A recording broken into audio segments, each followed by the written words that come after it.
Ahora vamos a dar paso a don Tomás Regalado, periodista político cubanoamericano que se desempeñó como el alcalde de Miami número 42 desde el 2009 hasta el 2017. Tomás Regalado llegó a los Estados Unidos a los 14 años como parte del proyecto Peter Pan.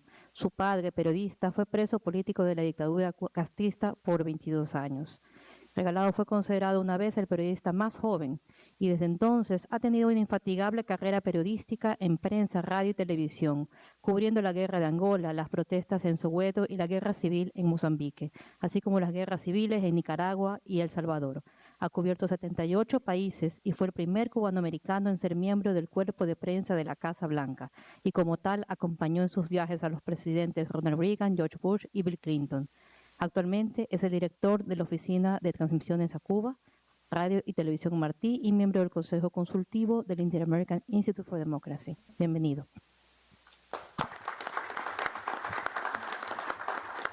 Muchas gracias y muy buenas tardes. Es tarde, ya pasada el mediodía. Antes de comenzar, yo quiero no agradecer, sino reconocer a Juan Carlos Bermúdez por abrir las puertas del Ayuntamiento de Doral a este evento.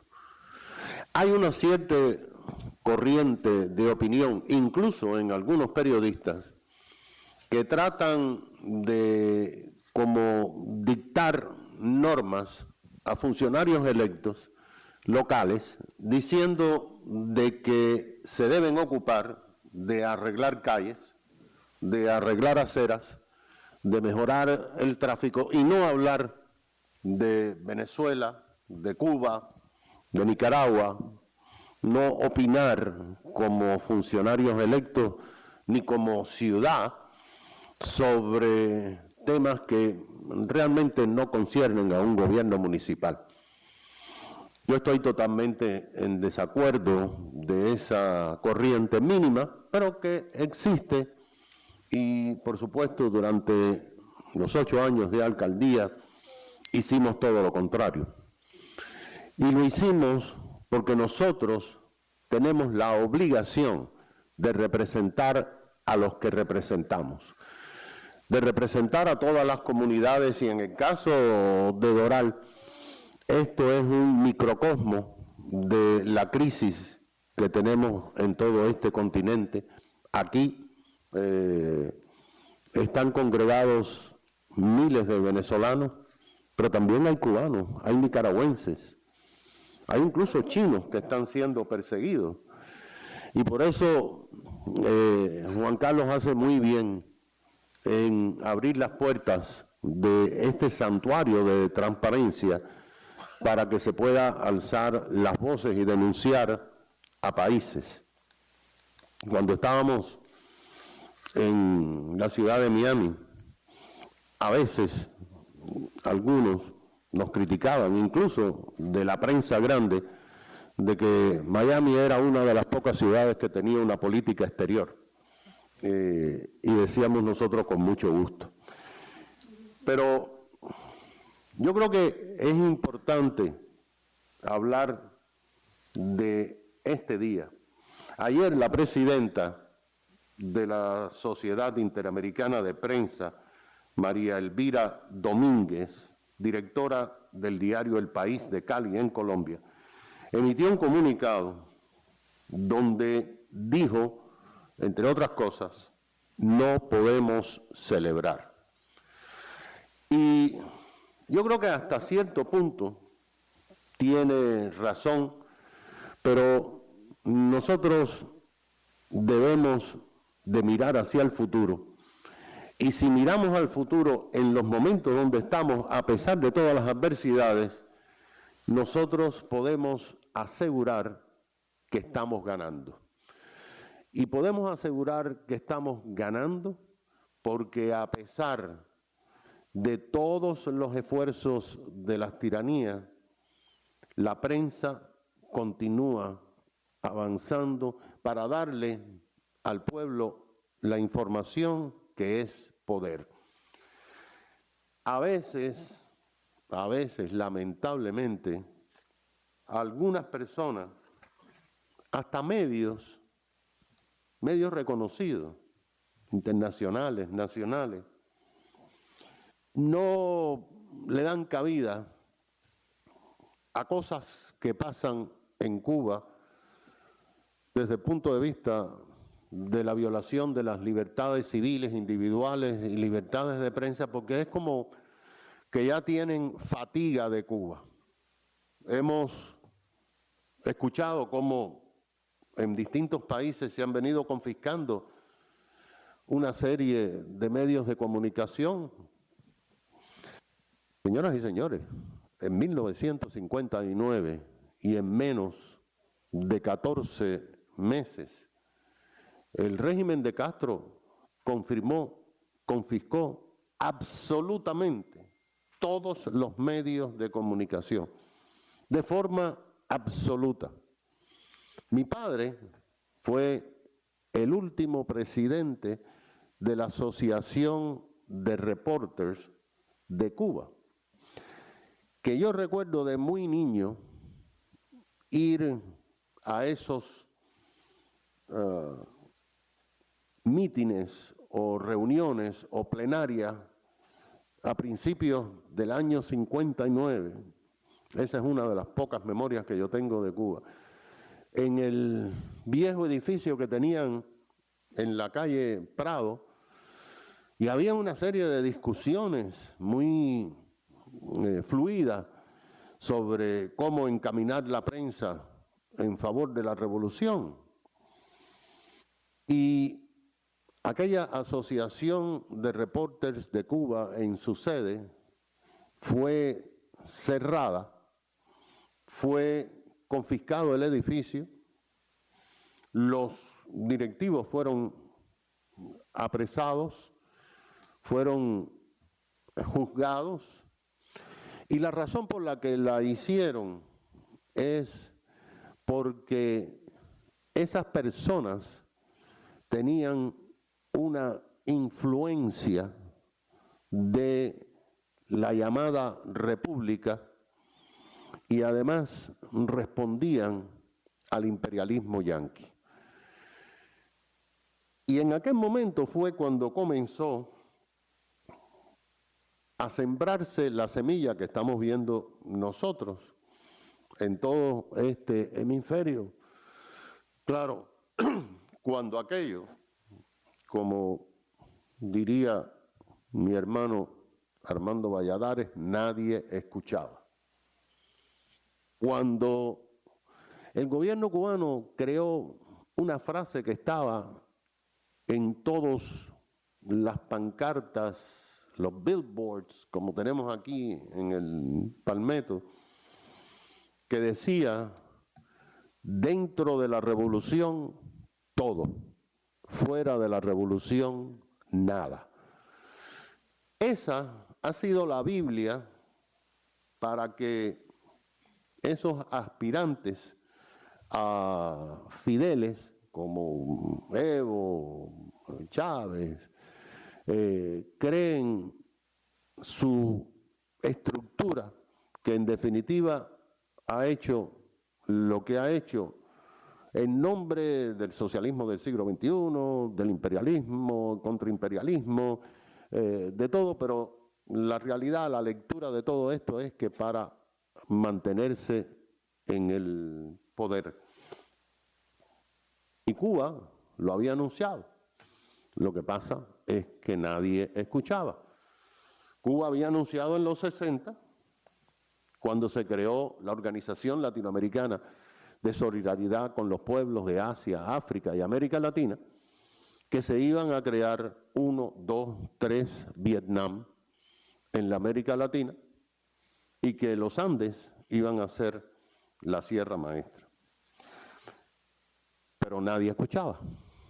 Yo recuerdo a mis amigos venezolanos, cuando Hugo Chávez comenzó en aquellas locuras que mencionaba Castro, que yo les decía: ese hombre va a confiscar todos los negocios privados, Venezuela va por el camino de Cuba. Me decían: ay, Tomás, Venezuela no es Cuba. Pero como decía aquel artista, Forrest Gump, las cosas pasan. Entonces, yo no quisiera hablar de la confiscación de todos los periódicos en Cuba, de la confiscación de todos los canales de televisión. Habían seis canales en 1959, de todas las emisoras de radio. De hecho, el último medio que cayó fue el que lo toleraban un poco porque tenían miedo que el pueblo protestara, pero al fin cayó, que era un semanario humorístico llamado Zig-Zag. Y todo se eliminó para crear una sola voz. Por eso, como hay fatiga de Cuba, como han pasado 60 años, pues a veces no se recuerda aquel precedente.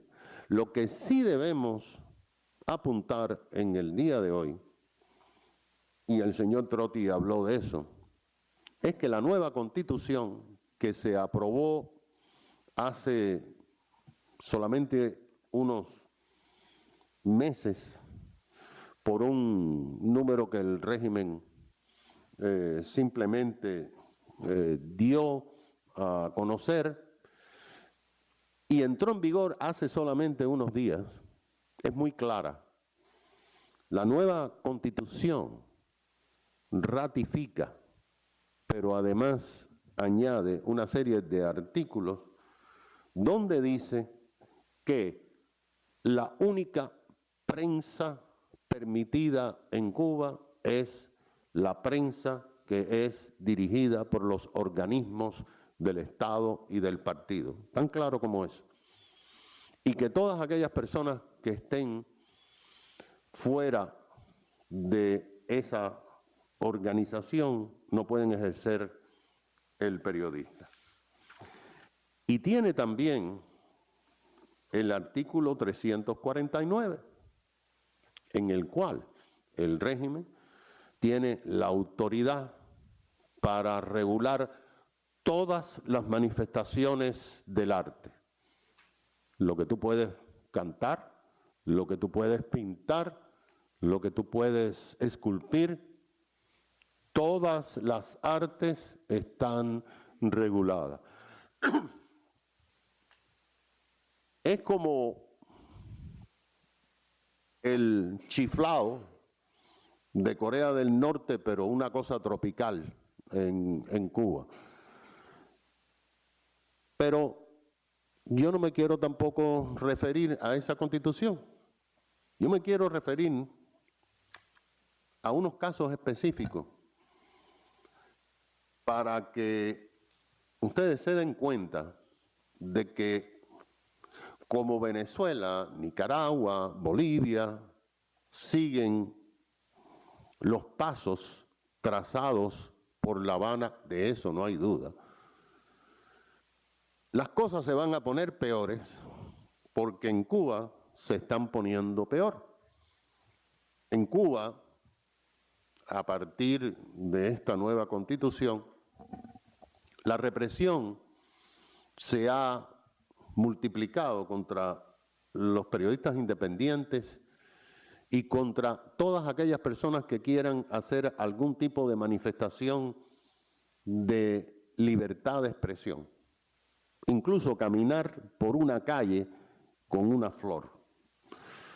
Todo eso es un delito que conlleva, según la nueva Constitución, privación de libertad. No dicen prisión, sino privación de libertad. Por eso yo les quiero contar a ustedes el caso interesantísimo del periodista independiente Roberto Jesús Quiñones. Este hombre de unos 40 años, nacido en el seno de la Revolución, uno de los llamados niños del Che, Este periodista es colaborador sin paga de Radio y Televisión Martí y también de muchos medios como 14 y medio, Cybercuba, muchos de estos medios que son los que le están dando la batalla al régimen. Este caballero estaba parado a las 10 de la mañana del lunes 22 de abril, hace solamente unos días. Estaba en el portal de la Fiscalía Municipal de Guantánamo, en las provincias orientales. Él estaba parado allí para que lo dejaran entrar y participar como público en un juicio sumamente interesante también, que vamos a hablar en solo unos segundos.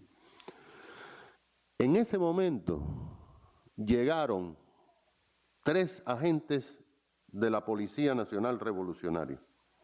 Alguien que estaba con él comenzó a llamar a Radio Martí a decir que están arrestando a Roberto Jesús Quiñones. Por eso nosotros pudimos seguirle minuto a minuto lo que pasó con este caballero. Esos 3 policías no le dirigieron la palabra prácticamente al señor Quiñones para preguntarle nada, sino le gritaron: oye, lo que te voy a decir, así fue textualmente, la nueva Constitución nos da a nosotros más poderes para caerte a palos a ti. Y efectivamente, lo tiraron al piso, le dieron unas patadas, lo esposaron en camino al vehículo policial donde lo sentaron, le dieron varios piñazos en la cara y le crearon una serie de hematomas. Este individuo fue informado cuando llegó a la estación de la PNR en Guantánamo que él estaba en ese momento acusado de atentado contra agentes de la seguridad pública porque había golpeado a 3 agentes del orden. La cosa fue al revés, pero fue acusado con esos cargos inmediatamente. Ahí estuvo en la policía hasta el sábado 27. Recuerden, fue arrestado el 22 de abril y lo pusieron en libertad el sábado 27 de abril con la condición de que se presentara y la orden directa que se presentara en el juzgado de Guantánamo el día 30 de abril. Aquí se torna más interesante este caso. Al presentarse ante el tribunal militar, se le informó que la revolución era benevolente y que, por lo tanto, se le habían retirado los cargos de atentados contra agentes de la ley y miembros de la Policía Nacional Revolucionaria, porque los policías no quisieron presentar cargos por su agresión. ¿Por qué lo dejan entre el 22 y el 27 preso? Ya el 27 se le habían ido todos los hematomas y las patadas que tenía en su cuerpo. Pero cuando fue al juzgado, se le informó de que estaba acusado de los delitos de resistencia y desobediencia civil. Y por lo tanto se ha iniciado un proceso para posiblemente un año de privación de libertad.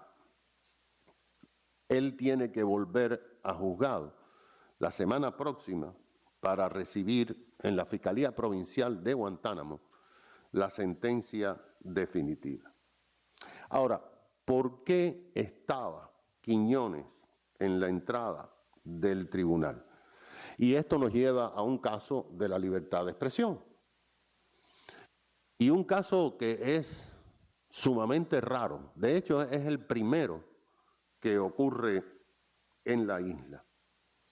Quiñones estaba allí para cubrir un juicio que se le había radicado al pastor evangélico Ramón Rigal y su esposa llamada Ayuda Expósito Rigal.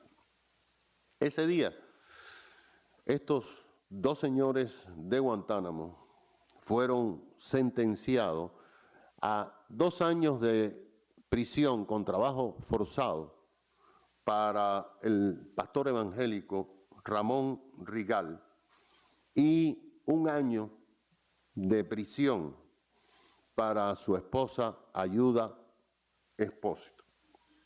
¿Y por qué este matrimonio recibió esta sentencia? El pastor Rigal y su esposa Ayuda fueron acusados de un cargo específico, del cargo de rebelión. Lo que le volvieron a decir que ese cargo en el Código Penal cubano le adjuntaría varios años de privación de libertad, pero que como la revolución era benévola, el pastor iba a estar 2 años y su esposa 1 año. ¿Por qué lo acusaron de rebelión? Estos 2 señores cubanos tienen 2 hijas, una de 13 años y una de 7. El pastor consiguió que una organización no gubernamental de Guatemala les suministrara toda la documentación y todos los libros de texto para darle clase en su casa a sus 2 hijas. Y pues comenzaron a darle clase. El régimen, aunque no existe ninguna ley para prohibir que le den educación en sus casas a las personas, lo acusó de rebelión, que es un delito sumamente grave. Y además de eso, han iniciado trámites para quitar la patria potestad a los 2 padres y que las hijas sean reeducadas por el Estado cubano.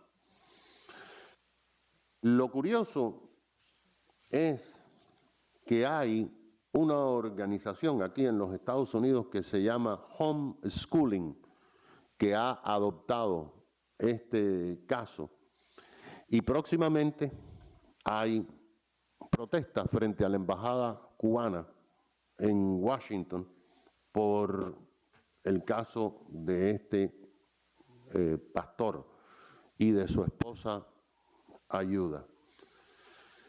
Lo que nos lleva a otro caso extraordinario. Y es extraordinario por una parte de la sentencia que se le impuso a la dama de blanco Aymara Nieto Muñoz.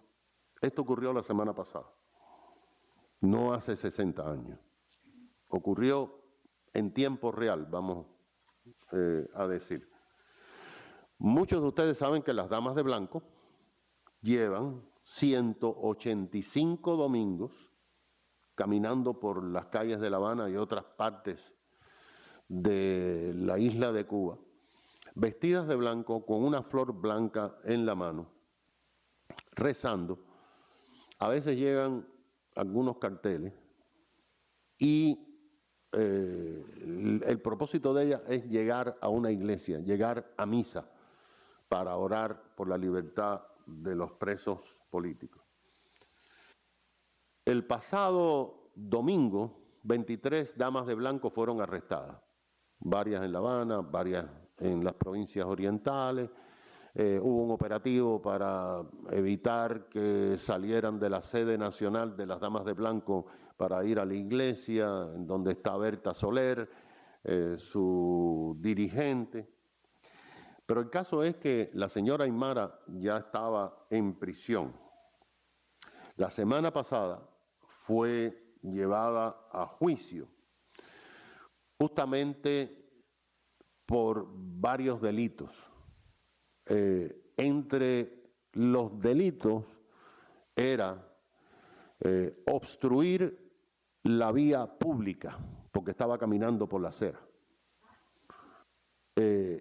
Otro de los delitos era rebelión, porque llevaba un letrero que decía libertad para los presos políticos.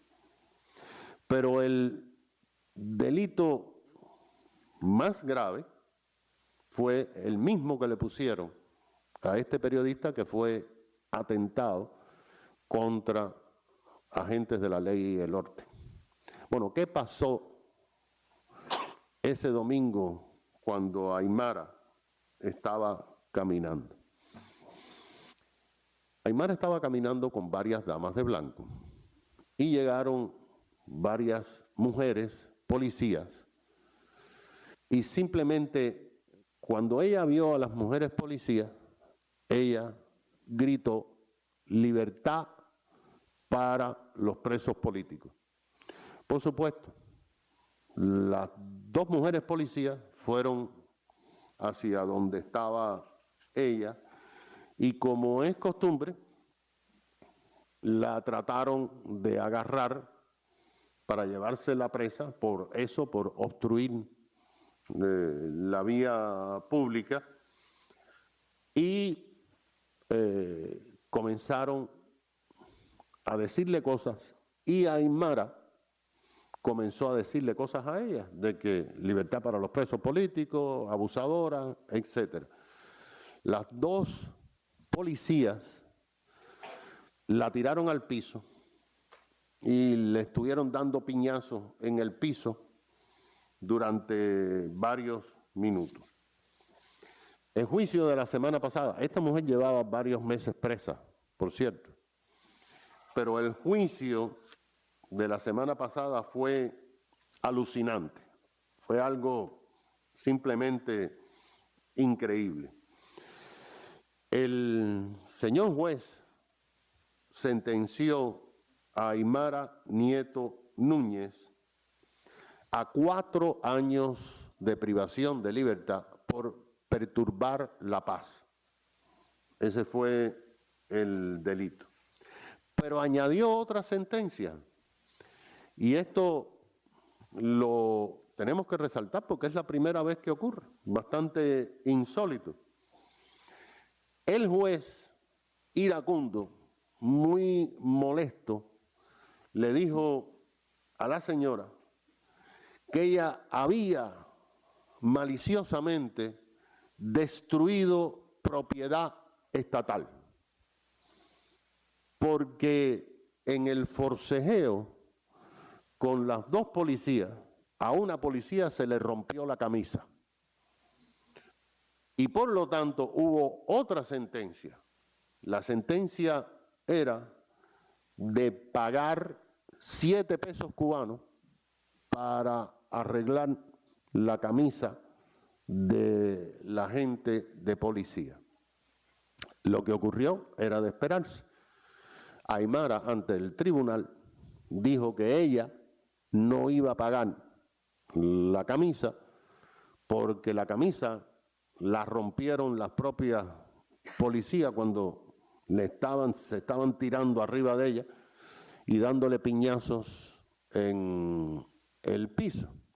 Y el juez respondió que si no pagaba esos 7 pesos, eso iba a ir aumentando y se traduciría en días adicionales de cárcel.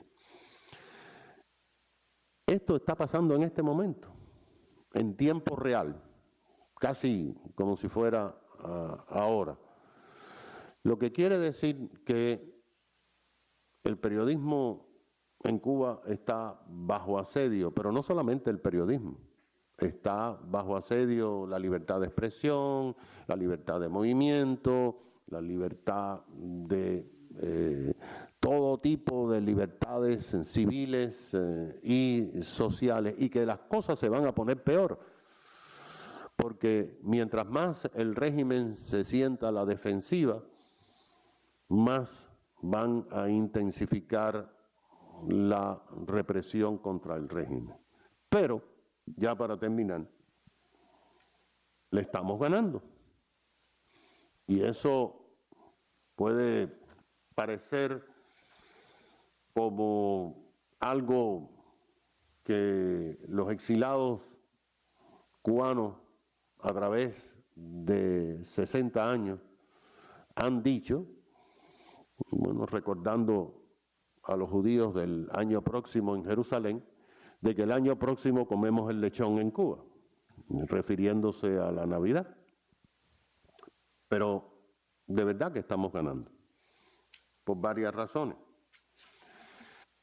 Por ejemplo, en Radio y Televisión Martí, nosotros hemos diseñado una estrategia para incrementar la información y la accesibilidad, lo que le llaman aquí el delivery de los productos que tenemos. Por primera vez en 34 años, Radio Martí está transmitiendo en 3 frecuencias simultáneas de onda corta, cosa que la hace inmune a el bloqueo. El régimen puede bloquear una frecuencia, con todos los recursos que pudiera bloquear 2, pero no puede bloquear 3. De manera de que por primera vez en la historia Radio Martí es inmune al bloqueo en ciertas, todas las áreas del país.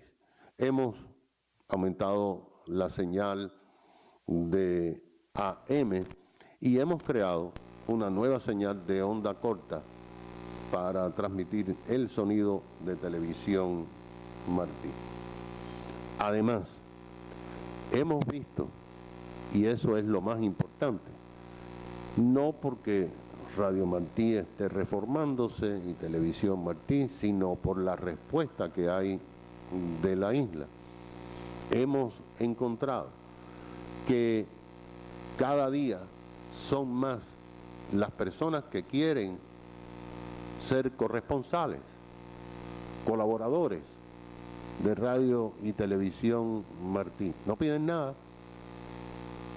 A veces piden que le carguen una tarjeta para poder llamar por teléfono.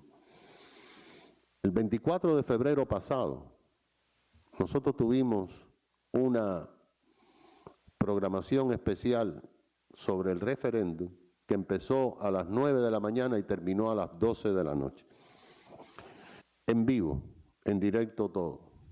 En esa transmisión, nosotros recibimos aproximadamente unas 85 llamadas de periodistas independientes y colaboradores de todas partes del país, de los municipios más pequeños e intrincados hasta de las capitales de provincia, para decirnos lo que estaba pasando.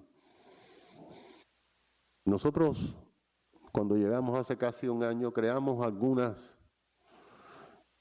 opciones alternativas para diseminar televisión Martí dentro de Cuba.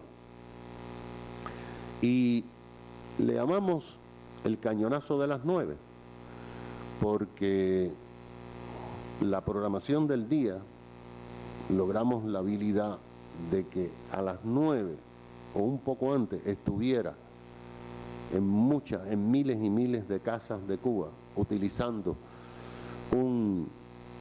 como les dije, un sistema alternativo, pero que requiere en todas las ciudades importantes, incluso Isla de la Juventud, que le llaman así, pero era la isla de Pino, que está fuera del territorio continental de Cuba, que requiere un grupo de personas dedicadas que distribuyan los pequeños USB o los DVDs.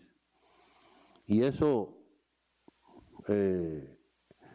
si algún día fuéramos a decir cómo se hace eso, sería sorprendente, porque el ingenio y la inventiva y la creatividad de los cubanos allá ha alcanzado niveles que son realmente increíbles. Pero a lo que iba, hace aproximadamente unos 6, 7, 8 meses, habían como unas 100 personas que lo único que hacían era distribuir ese material en el territorio nacional, incluyendo choferes de rutas de ómnibus nacionales que recorren el país. Hoy se han incorporado más de 2.000 personas. Y estas 2.000 personas están en peligro de ser arrestados. Estas 2.000 personas están desafiando al régimen. Estas 2.000 personas salen a las calles y se graban ellos mismos. Se toman selfies cuando están repartiendo el contenido y nos los envían, por supuesto, no los publicamos para evitar el tipo de represión que se sabe se toman con ellos. Pero en Cuba está pasando lo mismo que está pasando en Venezuela, cuando el ejército está confundido si debe avanzar o retirar. Eso mismo lo vi yo cuando trabajaba en la Casa Blanca. Lo mismo que vimos las imágenes de Venezuela en la ciudad de Gdansk, en Polonia, cuando el presidente George Bush padre estuvo junto a Lech Walesa en los astilleros de Gdansk, y una multitud, me recuerdo que eran 3 calles que convergían, de millones de personas se acercaron al astillero, y veíamos cómo los tanques de Jaruzelski caminaban hacia adelante y caminaban hacia atrás, caminaban hacia adelante y caminaban hacia atrás. La historia ya ustedes la conocen, lo que pasó en Polonia. Lo que nos lleva a decir que hay esperanza si el pueblo de Venezuela sigue en la calle. El pueblo de Cuba está saliendo a la calle. Y les prometo que agosto será un mes difícil, un mes caliente, un mes importante. Pero yo pienso que nosotros debemos de cerrar el día de conmemorar la libertad de expresión de forma optimista, porque aunque sigan asesinando periodistas, aunque sigan golpeando periodistas, le estamos ganando la guerra de la difusión. Hace 60 años, cuando confiscaron todos los medios, no había ni Instagram, ni Twitter, ni Facebook, ni YouTube, ni nada. Hoy nosotros podemos decir que tenemos casi 600 corresponsales dentro de Cuba y en Nicaragua. Ahí está Dina, que es la presentadora del programa Nicaragua en Portada, que tuvo 1 millón de vistas en YouTube, incluyendo de Cuba. La reciente cobertura de la situación en Venezuela durante el inicio del Plan Libertad tuvo 700.000 visitas en Facebook, en la página de Radio y Televisión Martí, de las cuales más de 60.000 fueron de Cuba en forma permanente. El pueblo está desafiando. Y yo pienso que el pueblo está perdiendo el miedo en Venezuela, en Nicaragua, en Bolivia y particularmente en Cuba. Para aquellos que tienen en la prensa mundial quizás fatiga de Cuba, les decimos ojo con Cuba, porque Cuba en este momento no es business as usual. Allí están pasando cosas. Allí hay brotes de protestas que se forman instantáneamente y de forma no organizada en muchísimas calles. Y ya la policía a veces duda. Y cuando la policía duda, así como pasó en Polonia, el pueblo está ganando. Muchas gracias.